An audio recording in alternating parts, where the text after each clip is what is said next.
Halo, apa kabar Anda semua? Saya masih di rumahnya Bung Rocky Gerung, tapi hari ini kita kedatangan tamu penting nih. Ya, ini dari jauh, nih dari New York, Amerika Serikat, nih Chairman dari Forum Tanah Air, Daeng Tata Kesantra. Wah, Assalamualaikum, Daeng. Wah, Waalaikumsalam. selamat datang nih. Saya mewakili tuan rumah Bung Rocky Gerung. Iya, kita semua di sini tuan rumah. Iya, iya, iya. Iya, Ini giliran dulu waktu ke New York, Bung Rocky Gerung, tuan rumahnya Daeng Tata ya. Sekarang, oh iya dong. Sekarang Bung Rocky tuan rumah. Ya, udah lama ya. Udah berapa tahun lalu ya? 2020 awal. 2020 itu tahun di mana kita berupaya untuk meloloskan ide perubahan. Oke. Iya. Dan terhalang. Tapi nggak apa-apa, perubahan jalan terus. Halangan itu bisa setiap saat bisa kita singkirkan ulang. Siap. Melalui Forum Tanah Air.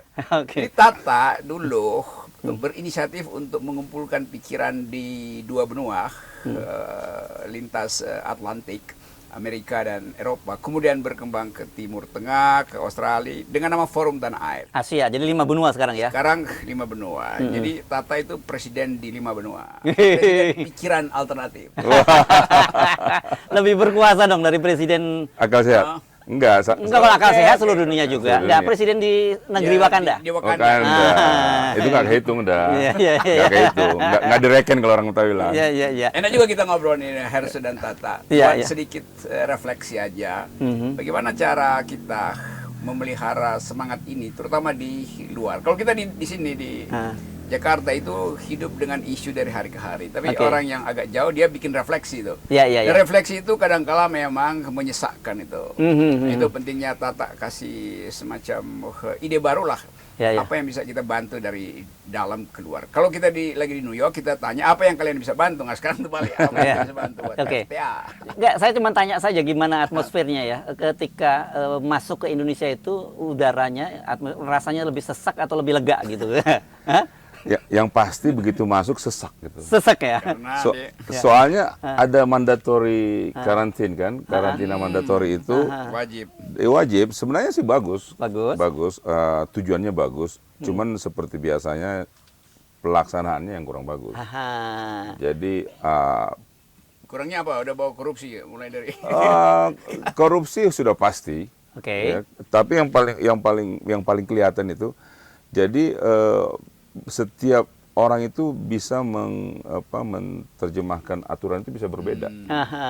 bisa berbeda gitu. Saya kira itu kita lebih bagus dong dari Amerika. Jadi undang-undang bisa peraturan bisa kita improvisasi kalau di Indonesia. Masalahnya ini bukan lagu, Mas Heru. Oh, gitu Ini ya. undang-undang kalau diimprovisasi susah Iya, nih. iya. Oke, tapi welcome to Indonesia dan itu Indonesian way gitu ya. Makasih. Ini Daeng Tata ini terlalu lama di Amerika nih. Daeng jadi apa dia American way tiba-tiba begitu masuk ke Indonesia ada karakter shock gitu ya. Coba dong cerita dong. Iya, jadi sebenarnya kalau waktu karantina itu nggak begitu banyak cerita, cuman hanya saja waktu itu kan memang mereka cukup strict ya, mereka nggak bisa diperpendek dan lain sebagainya. So ya kita ikut lah, kita Oke. ikut sesuai dengan aturan, why kita try to be abide citizen. Jadi kita ikutin, tapi yang mengherankan saya, kita kan harus 2 kali swab tuh. Aha. Swab pertama hari kedua di hotel, terus swab yang kedua itu di hari kelima. Jadi besoknya kita harus check out kan.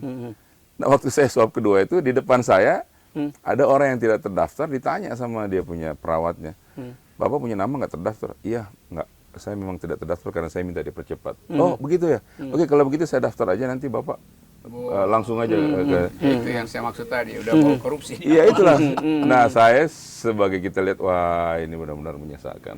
Tapi itu belum seberapa, Bung Rocky. Ini kita bicara bukan mau menjelekkan, ini semacam review daripada orang pendatang, orang Indonesia yang jadi tamu di negaranya sendiri kan. Oke. Anak saya itu dari waktu itu kita ke Aceh. Aceh itu kan ada Genos ya, Genos yang di Ya. Tube itu. Iya. Dia terbang ke Jakarta dan Jakarta mau ke Makassar. Dia pakai batik ke Jakarta, dia tanya orang batik, ini Genos saya kan 24 jam masih bisa dipakai. Oh bisa Bu.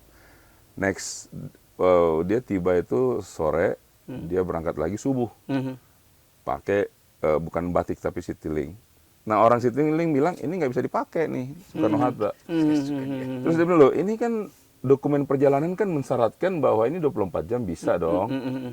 Akhirnya setelah begini, dia bilang, kalau begitu ibu tanya aja ke bagian informasi. Dikirim ke informasi dong. Informasi bilang, wah saya nggak tahu, pergi ke bagian Satgas Covid. Jadi anak saya itu pergi ke Satgas Covid bilang, ini adalah polisinya dari airlines. Jadi balik lagi ke airlines. Akhirnya orang airlines bilang gini, oke lah Bu, kalau memang enggak, Ibu tes Covid aja, tes apa lagi, tes antigen lagi. Bayar lagi. Bukan masalah bayarnya, kenapa nggak bilang dari tadi tes antigen aja gitu loh. Oke. Akhirnya anak saya ketinggalan pesawat. Oke. Dan dia bilang, oh, oke Bu, kalau gitu kita reschedule. Anak saya bilang, oke lah nggak apa-apa. Tapi Ibu harus bayar lagi ya 200.000 lebih. Oke, ya. Padahal kesalahannya kan bukan kesalahan anak saya. Jadi, Ya. jadi hal-hal seperti ini karena si orang Batik Airnya bilang bisa, orang Citilink-nya bilang nggak bisa, orang informasi di bandara bilang dia nggak ngerti, orang Satgasnya bilang ini adalah kebijaksanaan airline. Itu yang saya bilang tadi multi tafsir itu loh. Saya kira yang salah bukan petugas airline atau petugas Satgasnya, tapi Anda. Oh begitu. Iya, Anda nggak adaptif dengan dengan culture Indonesia. Mestinya sudah siap dengan keadaan itu. Iya dong. Ini berapa tahun sih Anda di Amerika? Belum lama, 22 tahun, 23 tahun. Udah lama dong, udah lupa. Ya Bung Rocky udah lupa dia. Iya, jadi begitu Tata ada di bandara, dia nggak bayangkan bahwa pasti ada kekacauan koordinasi. Iya. Dan cerminan itu juga berlaku di kabinet. Kekacauan ada di semua tempat. Dia terlalu positive thinking, ya. Ya, jadi saya kira yang selalu yang kita lihat selalu ini kan tidak terkoordinasi ya, Bung Rocky. Tidak terkoordinasi. Jadi ini dan multitafsir dari aturan yang sama. Ini aturannya kan sama. Aturannya adalah setiap penumpang pesawat harus melalui antigen. Antigen itu kan bisa Genos, bisa apalagi itu yang rapid. Apa ya? Rapid antigen rapid itu kan tes itu. Rapid antigen ya. Rapid antigen. Rapid test antigen. Atau swab. Kalau swab itu biasanya internasional kan. Iya. Artinya kalau kita bisa memenuhi persyaratan administrasi tersebut, kita bisa terbang mestinya kan? Kelihatannya salah Anda spelling yang salah. Iya. Tadi swab. Padahal suap maksudnya sebenarnya bukan. Saya nggak ikut ikutan. Saya nggak ikut. Takutnya saya pas keluar nih administrasinya agak lain nih sama saya. Nah supaya nggak salah Anda silakan tanya-tanya deh sama Bung Rocky apa. Nah, itu dia. Ini sebenarnya gini. Mumpung ketemu nih. Iya, ini Bung Rocky gini ada pertanyaan sebenarnya dari teman-teman. Jadi Forum Tanah Air bukan saja dari Amerika, tapi khususnya dari teman-teman di Eropa, di Australia, dan di Timur Tengah gitu loh. Jadi yang ditanyakan itu adalah, ini kan orang belum apa-apa 2024 nih bicara dulu. Iya. Ini sudah ribut gitu 2024 gitu kan. Jadi mereka bingung, emangnya calon presidennya sudah ada gitu. Nah ini kita mau tanya, calon presidennya sudah ada atau belum gitu loh. Kan kita mau tahu nih, Bung Rocky kan analisanya kan biasanya ngarahnya ke situ tuh. Itu kalau analis pagi, kalau analis sore kita yang Tapi ada kacang nih. Ada kacang, Biasanya ada. ini kacang. Wah nih Kacang kacangnya keren nih kacangnya Bung Rocky. Saya tadi cobain. Baru dipanen. Baru dipanen dan tuh. ini meleleh di mulut nih. Melted. Waduh dasar. Ini kacang. Kita sambil makan kacang, kita kacangin dulu pemerintah ya. Oke, lanjut Bung Rocky. Jadi saya tahu teman-teman di Forum Tanah Air yang diaspora selalu berupaya untuk melihat Indonesia di dalam kenormalan itu. Karena membayangkan bahwa negeri ini harus tumbuh di dalam institusi yang tertata. Mulai dari pintu depan COVID di bandara sampai ke kebijakan kabinet itu. Ternyata memang kita mungkin belum tiba pada semacam pengertian modern apa yang disebut institusi itu. Karena institusi masih bisa ditafsirkan sesuka-suka dari pejabat di depannya tuh. Iya. Itu juga berlaku di dalam orang membayangkan perubahan politik. Jadi orang menganggap ya kalau masih 2024 sekarang udah ribut, itu artinya orang udah nggak percaya pada sistem yang sekarang kan. Betul. Jadi dia kan menganggap ya 2024 mungkin oligarki berlipat ganda kekayaannya tuh. Karena potensi korupsi masih jalan terus, KPK dilemahkan, itu artinya melemahkan KPK artinya mengizinkan oligarki untuk merampok negara lagi. Itu sebenarnya intinya tuh. Ya. Nah karena itu orang yang berakal sehat menganggap bagaimana kalau kita percepat aja perubahan supaya oligarki itu tidak lagi memanfaatkan momen pemilu itu untuk beternak politik. Kira-kira begitu. Ya diamputasi sekarang. Oke. Nah, itu suasananya tuh. Dan itu terbaca dari kasakusuk toko sana ketemu toko ini tuh, partai ini keluarin peta koalisi segala macam. Jadi kekacauan itu menunjukkan bahwa ada desakan untuk mempercepat perubahan. Kira-kira begitu tuh buat teman-teman Forum Tanah Air. Nah, ini kelihatannya Bung Rocky, Daeng Tata ini pasti diajarin apa Indonesian Way lagi. Ya, menafsirkan, melihat fenomena secara terbalik, gitu kan. Di Indonesia kan orang udah terlatih seperti itu. Kalau meroket itu akhirnya menyungsep gitu ya. Kalau 3 periode itu artinya pengen nggak sampai 2 periode. Bisa gitu nggak Bung Rocky? Ya itu yang diinginkan sepenuhnya oleh masyarakat sipil. Karena justru ada keadaan sekarang, terutama soal KPK itu. Jadi kan kalau KPK berhenti itu artinya persiapan korupsi memang dimulai kan, kan itu intinya. Jadi orang menganggap ya udah nggak usah tunggu 2024. Kalau dulu kita bicara ada nggak kita punya kesadaran politik? Iya, masih ada kesadaran politik. Tapi dalam keadaan sekarang ketidaksabaran politik. Yang jadi orang udah nggak sabar. Ketidaksabaran politik. Iya, ya, maksudnya teman-teman gini, Bung Rocky ya. Kalau kita di luar ini kan biasanya itu beritanya walaupun sekarang zamannya istilahnya apa namanya digital itu ya. pasti ada keterlambatan berita, ya kan. Nah, ini kebetulan saya ketemu Bung Rocky, ada Mas Hersu yang tiap hari bicara politik, yang tiap hari buka buku politik. Kita kan buta nih. Ini maksud saya pertanyaan tadi saya itu, ini orang belum 2024 kok sudah mulai ribut 2024. Ini maksudnya 2024 itu persiapan 2024 atau persiapan sebelum 2024 itu maksudnya. Iya betul. Ini pertanyaannya apa harapan ya Bung Rocky ya? Saya nggak ngerti. Ini kecemasan. Oh, kecemasan. Karena memang kita cemas karena semua faktor tersedia di depan mata kita untuk menyimpulkan bahwa ini nggak bakal nyampe 2024. Nah, orang takut mengevaluasi itu atau menganalisis itu kan. Kan komentator politik selalu dalam rangka 2024. Kenapa kita nggak bicara sebelum 2024? Karena itu mungkin juga terjadi. Jadi buat teman-teman Forum Tanah Air, saya kenal waktu peresmian pertama saya ada di New York bersama-sama. Mereka tetap berharap Indonesia tumbuh secara demokratis. Ide itu nggak mungkin kita hilangkan. Hanya bisa kita minta bantuan supaya Forum Tanah Air jadi forum pikiran untuk mempersiapkan Indonesia bila terjadi perubahan politik yang tidak mengikuti jadwal pemilu.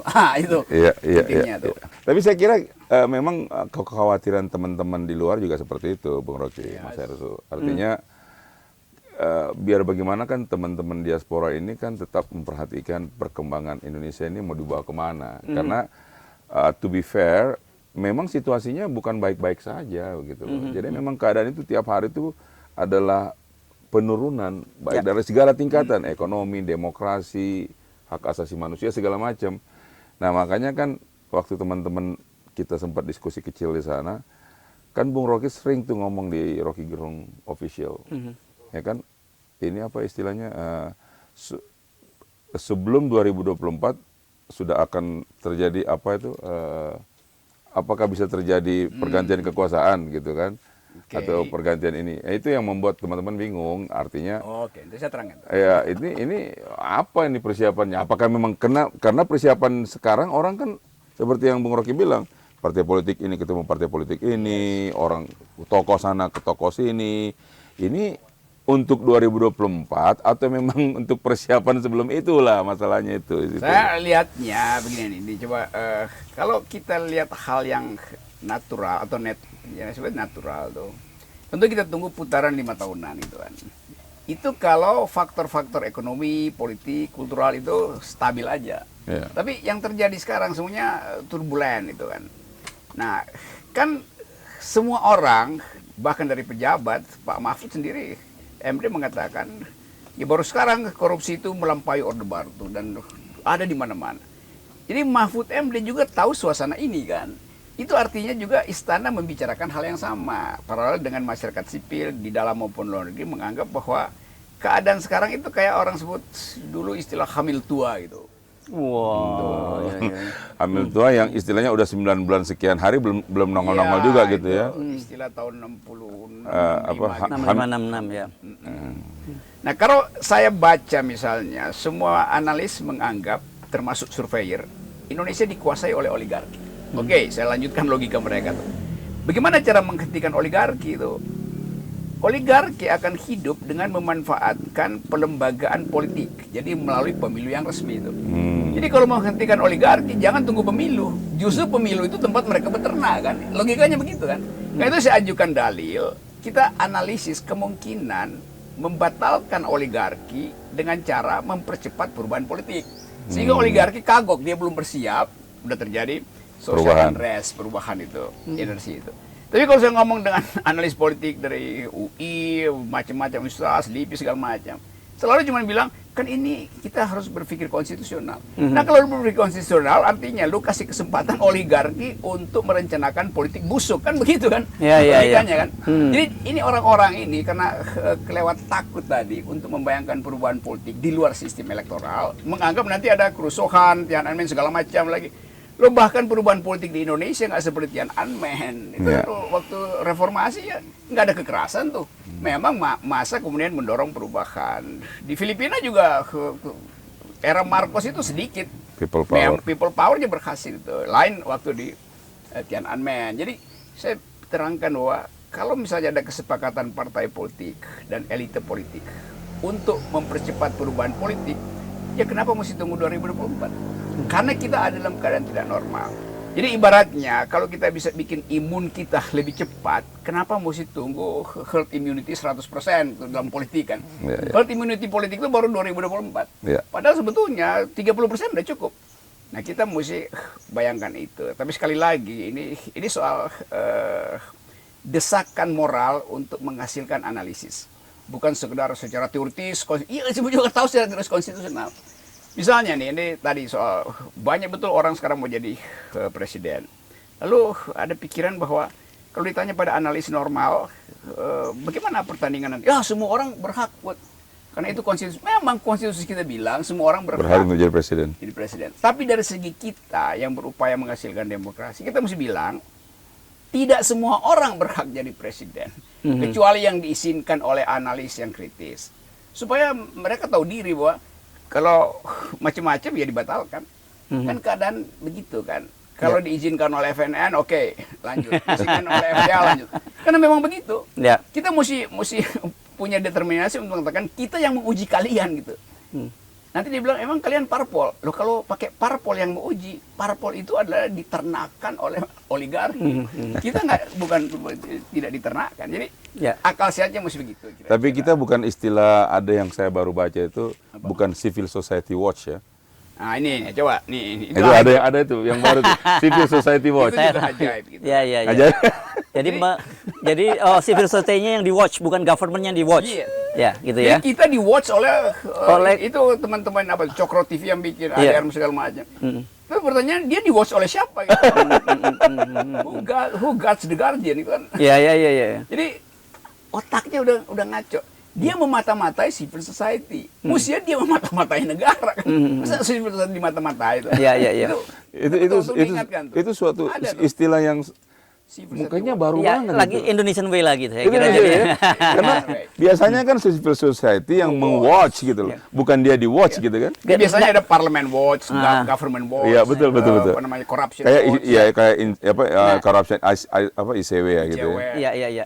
Nah, kalau Anda ngikuti perbincangan kita perbincangan kami bersama Bung Rocky, memang banyak sekali hal yang menarik di Indonesia. Kemudian kita bilang kemarin damn I love Indonesia kan gitu, karena hanya bisa terjadi di Indonesia. Tapi kembali lagi ke soal misalnya begini, bagaimana soal pergantian mendadak idealnya gitu. Saya sendiri sebenarnya berharap ketika demokrasi itu kita pilih, kita harusnya memang menjaga proses demokrasi itu dengan benar gitu ya.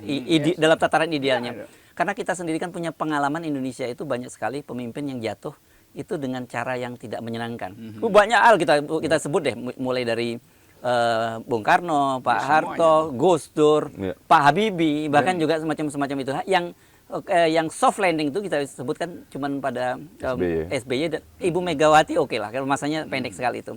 Nah, yang ini kita tidak tahu, dan kalau itu terjadi misalnya tidak crash landing lagi, memang ini menjadi semacam tradisi buruk pada bangsa ini. Itu ada konsep yang ideal kan gitu.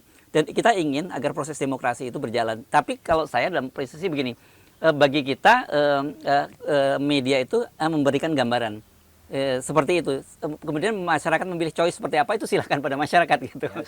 Saya sendiri sebenarnya kalau dalam tataran ideal berharap kalau bisa ya kita reguler setiap 5 tahun sekali.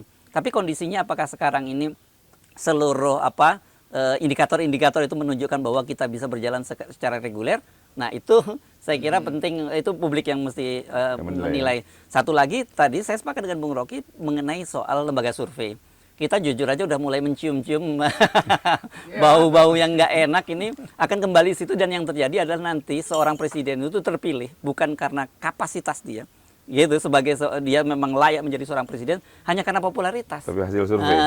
Karena hasil survei juga yang bukan yang original ya. Dan hasil surveinya juga bukan original, karena itu bisa jadi itu aja semacam fabrikasi lah ya. Yes. Fabrikasi elektabilitas yang dipesan oleh oligarki. Nah, ini saya kira berbahaya, dan akhirnya kan kita membayar harga yang cukup mahal untuk bangsa ini dan juga untuk proses demokrasi itu. Yeah. Gitulah kira-kira.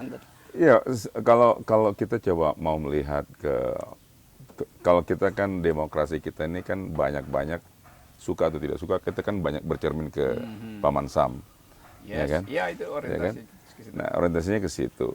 Hanya saja kelihatannya memang kita juga tidak bisa menafikan bahwa di sana itu yang namanya oligarki juga. Iya, ada. Mereka menggurita juga. Menarik, gitu nih. Coba Anda share deh. Hanya saja saya nggak tahu di sini tuh kayaknya ludruknya itu memang benar-benar istilahnya vulgar gitu loh kan.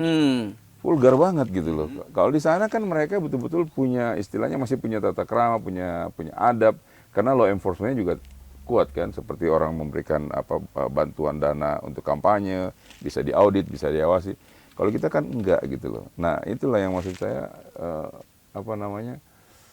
dengan peran oligarki yang terlalu besar seperti ini, saya kira kalau kita tidak cepat-cepat mengambil langkah, ini akan bisa menjadi suatu negara di mana sebenarnya yang menjadi ruling class-nya itu puppet semua. Kalau di Amerika kan dibilang gini, quote unquote ya, ini sebenarnya adalah di bawah kekuasaan orang-orang yang berada di belakang kekuasaan di White House kan. Tapi kan tidak kelihatan di sana siapa di belakangnya, dan kebijaksanaannya juga masih tetap memperhatikan kepentingan rakyat Amerika secara umum kan. Di sini enggak gitu loh, ini masalah. Ya, saya kira menarik ini karena Anda datang dari sebuah negara yang secara demokrasi disebut matang, dan kemarin memang kita melihat ada masa turbulensi ya pada masa periode yang lalu ketika pada masa Trump.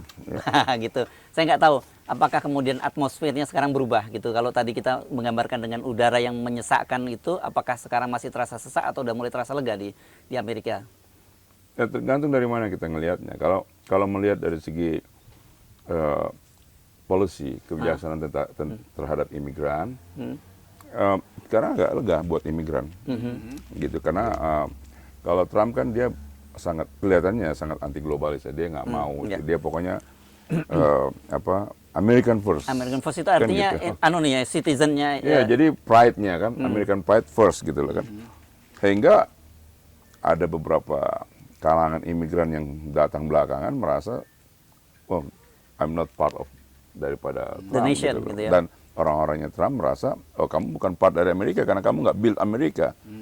Kamu cuma datang Amerika dan enjoy apa yang kita sudah bangun kan gitu. Gitu.